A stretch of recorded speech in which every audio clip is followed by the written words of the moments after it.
Good morning and welcome back. It is now July 22nd and you can already tell it's going to be a hot, dry one today. And for the rest of this week, more than likely no relief with moisture in sight. We are also starting to have a little bit of that barbecue smell in the air as BC forest fire season really got kicked off here in the last week. So I know to the north of us there's some pretty severe smoke. Here you can just kind of see a bit of a haze and smell it in the air so far. But let's take a look at the crop and see how things look. A lot of the canola fields like this one on dry land this week are starting to hit decreasing bloom. Main stems for the most part are totally flowered out now. As you can see, these guys are done. I'd say overall, given the conditions, we've had decent success at podding. You can see this main stem is relatively short. It's only about a foot. And there is some blasted off pods here and there, but it did manage to set some decent ones. So we'll end up seeing what happens with that. There's still some side branches left to go. When we start sweeping these fields, you can see I'm getting a lot of flower petals in here. Do have a nice blister beetle in here. There's a couple of lygus, a couple diamondback, a couple flea beetles. Not a whole lot of really anything in particular. Definitely nowhere near threshold in anything, so just need to continue monitoring and see what happens. Lots of the dryland crops are really starting to suffer this week in comparison to last week even. You know, it still looks pretty good driving by. You see this nice green field, but you look down lower and you can see just how dry we are. All those lower leaves blasting off. The heads are kind of struggling to fill a little bit. But, you know, in reality, it is a heck of a lot better than last year. We've had about 3 times more moisture than we did last year in total. So at least it's taller than ankle height when it headed out.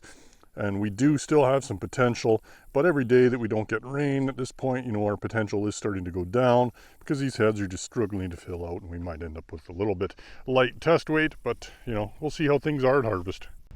Well, the corn is getting closer and closer to tasseling every day. This one still has a ways to go. This field now is the same height as me. You can still see we have some relatively short spaces internodal there, so we are going to gain more height. And you can see that tassel at the top here is well developed and is starting to approach the top. But there is still going to be a few more leaves and some more growth before that emerges yet, but it is rapidly coming along. Well, the yellow pea crops are starting to mature and turn colors right on schedule to be, you know, relatively normal, which would be, you know, to be at desiccation timing for somewhere in the first week or 2 of August. So this field, the spot I'm standing in right here, is probably the poorest area of the field. Really sandy spot. You can see the peas are really short and quite thin. They're turning pretty well. Whereas the areas over here in this lower bowl where there's still lots of moisture are still looking pretty good. And they're still, you know, a week or 2 weeks away from desiccation timing. So in average, the field is going to be about that far away, but good to see these guys turning, although it's kind of sad because it kind of means the end of, you know, the high point of the summer. Well, here we got some wheat right alongside of a pasture field, and we got a lot of grasshoppers in this field here, so we need to come along and hit this with coragen here pretty quick. As you can see in the more stressed areas here, the crop is really starting to dry down, so that means it's not going to absorb the coragen or it's not going to be as effective. So we need to get this done pretty quick here while the crop is still green enough for it to work. Here in this fall rye, we have a patch that we're going to leave to get combined, and you can see for the most part it's pretty clean, but there is a few ergots just starting to develop. You can see that misshapen black kernel there. So overall there's very few of these, but the ones that are here are pretty big. So definitely something to keep an eye on. If the proportion of this is too high as a percentage, then it needs to be cleaned before it can be used as feed. This is very poisonous to both humans and livestock. But from what I'm seeing here right now, it's pretty minor. I don't see any issues with it at this time. Here in this field of oats, we have a huge amount of grasshoppers coming in. You can see all these guys hanging on up here, and they're eating on these freshly emerged heads. They're coming out of a pasture, which is right over there across the fence line. So we need to come in here, hit this headland with a good shot of coragen while the crop is nice and green, get these guys under control. Now, I have noticed a few of these grasshoppers sitting up on the tops of these plants are a little discolored and don't look 100% healthy, like this guy right here. See if I can zoom in on him. So it looks to me like there might be a low-level infection of grilli starting in here. Grilli is a fungus that affects grasshoppers. It makes them climb up to the top of the plants where they hang on and they die. And then basically the fungus bursts out of their body and infects other grasshoppers. So we'll see if that's the case or not. We'll know more in a couple weeks if that does develop. It's that time of the year, the little baby nymphaligus are starting to show up. I'm not sure if I can get that in focus or not, but there is a little baby nymphaligus right there. So right now they're about the size of an aphid, maybe even a little bit smaller. Oh, there's another one right there. So these guys, at this stage, there's no threshold for them, but as they get older and bigger, once they start to get the patterns on their backs, then they are technically an adult ligus and count towards threshold. But right now I'm only just starting to find a few of them, but with this hot, dry weather, it's possible their numbers could come up really rapidly. Well, the safflower's coming along pretty good this week. You can see those flower buds are really starting to form. I think we might even start to see first flowers in a week or so here. You can see these are a little bit drought stressed from the looks of things. Things are looking a little bit off color and yellow. You can see we're losing some of those bottom leaves down there. So some moisture would be beneficial for these guys for sure. Other than that, things are looking pretty good. It's certainly a hot one today. It's 11 a.m. It's already 34 degrees out. It's always a really cool visual effect when you're in a headed out cereal with a stiff breeze like this. It always looks pretty cool seeing the waves in the crop. This is a Durum field. It's just really starting to fill. So we still have quite a ways to go on this guy, but she is really hurting in the heat. It's mostly finished flowering now and has pretty much run out of moisture. And at 34 degrees, the wind like this, that remaining moisture is getting stripped out real fast. I haven't showed the potatoes in a few weeks, but they are doing really good. We are starting to bulk up on these guys now, so you can see these guys are doing pretty good. There is a bit of wireworm feeding on some of these guys, like this one here. And on this one, oh, he's getting moved now, but there was a wireworm sticking right out of this potato. So they are definitely in here, which is pretty normal. Wireworms absolutely love potatoes, but have to do a little trimming before I have to have these for dinner.